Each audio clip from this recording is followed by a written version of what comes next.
Right then, this is a road test video, and this is for a Honda Civic 2.2 ES diesel.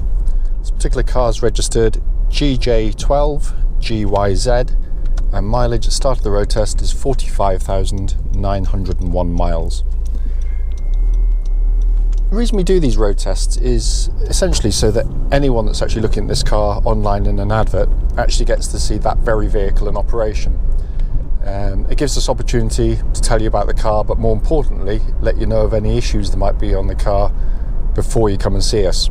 We know full well just how frustrating it is to go and see cars told they're good, only to find out when you get there they've got a fundamental problem which you clearly should have been told about.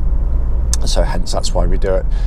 It's also done on these very, very quiet country roads close to our premises, so hopefully be representative of what you'd feel if you're offered a test drive on the car. Car itself, obviously, as it says in the advert, I mean, it's got lovely history, it's been beautifully looked after,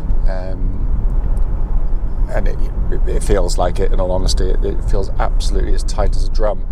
Engine, fantastic units, they really are. Starts absolutely instantly, settles to completely smooth, even idle without any fluctuations. There are no warning lights at all on the dashboard relating to the engine or any other part of the vehicle. I'll tell you the temperature when we're up to operating temperature, because obviously it's only just been started at this stage.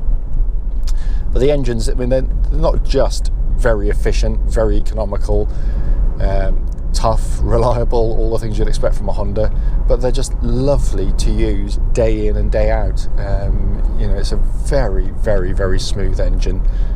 Only really in the lowest of gears, first and second gear, would you really know it was a diesel car. When you get to the higher gears like this, third, fourth, fifth and sixth, it's almost impossible. I mean, it's just a wonderful unit, and unlike a lot of turbo diesels, it's not one that has nothing, then loads of power, then nothing.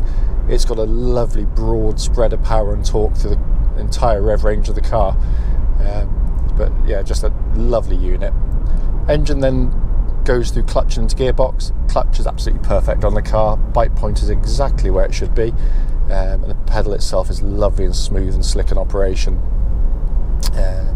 Gearbox, Honda 6-speed gearbox.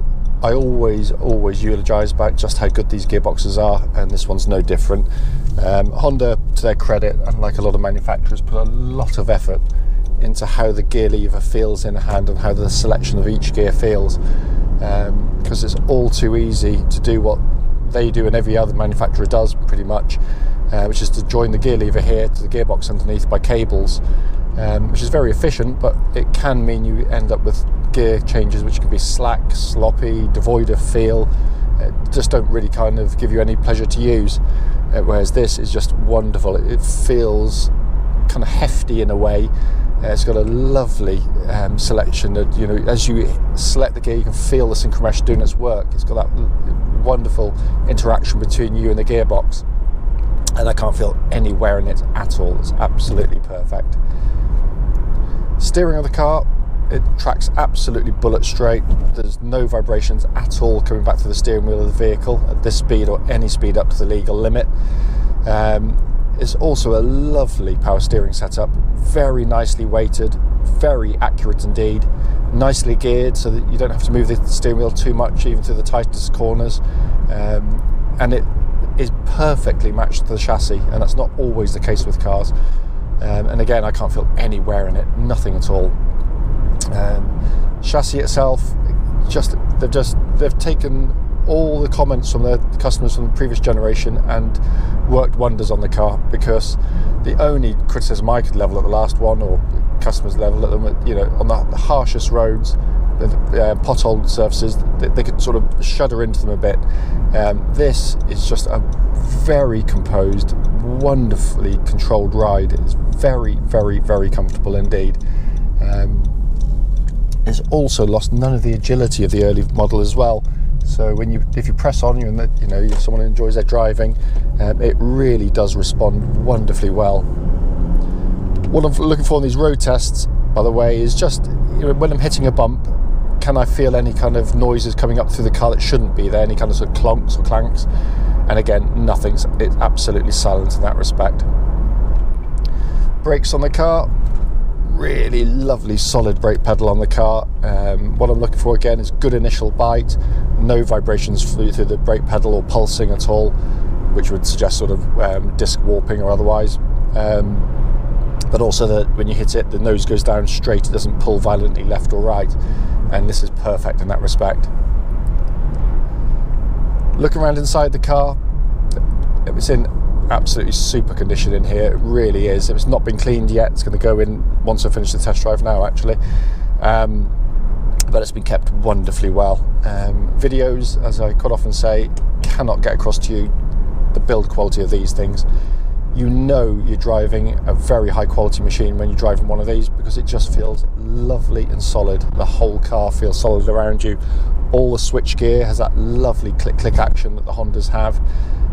But the dash itself is fantastic, because unlike so many cars, Honda put in a lot of effort into just give you something visually that not only works practically but looks good as well. The more conventional side is this section here, but it's ergonomically brilliant. So lovely, simple, easy radio to use. Dual zone climate control, which pumps out absolutely ice cold air, by the way, but working perfectly, but simple and easy to use. Then my favourite part, this wonderful dash design with these two tiers. Upper tier, you've got all the information you want, radio display, vehicle information in the pod up there, but then you've got this brilliant design of the mileometer, the MPH readout, which is high up on the dash, and it clearly means that, you know, I can look at cyclists coming, cars coming, but keep my eyes on my speed at all times. And it's just brilliant for safety. It is absolutely brilliant, it really is. By the way, the speedo's flanked by those two blue lights. If I press the economy button there and back off, you can see it starts to go green, and it's just promoting sort of more economical driving quite clearly. It does other things as well, by the way, but all working out exactly as it should. Down below that, we've got these more conventional pod 3 dials, big dominating rev count in the middle, flanked by the temperature gauge and the fuel gauge. Temperature, by the way, now up to operating temperature, running at a 3rd, which is exactly where it should be on a Honda car. Multifunction steering wheel here, cruise control, which works perfectly, all the information display and radio controls on the left hand side, and hands-free and voice activation down on the bottom left there. Steering wheel looks and feels pretty much as new in hand, as does the whole car. It's just got that lovely freshness and newness about it. Just hardly feels that it's turned a wheel in operation. As I said at the start of the video, the point of them is to pick up on any issues, of which there's nothing at all on this car. Both myself and Tony, my business partner, we both used to work for the Honda main dealers in Bristol, and have sold tens of thousands of Honda cars. That's predominantly what we sell. So we know the cars like the back of our hands, which means I've got no excuses to miss something on the vehicle in terms of mechanically that, you know, you should be aware of. But as I said, the car drives absolutely fantastically well, regardless of age or mileage. Having said that, if you've got any questions about the vehicle, by all means, please do give us a call or email us.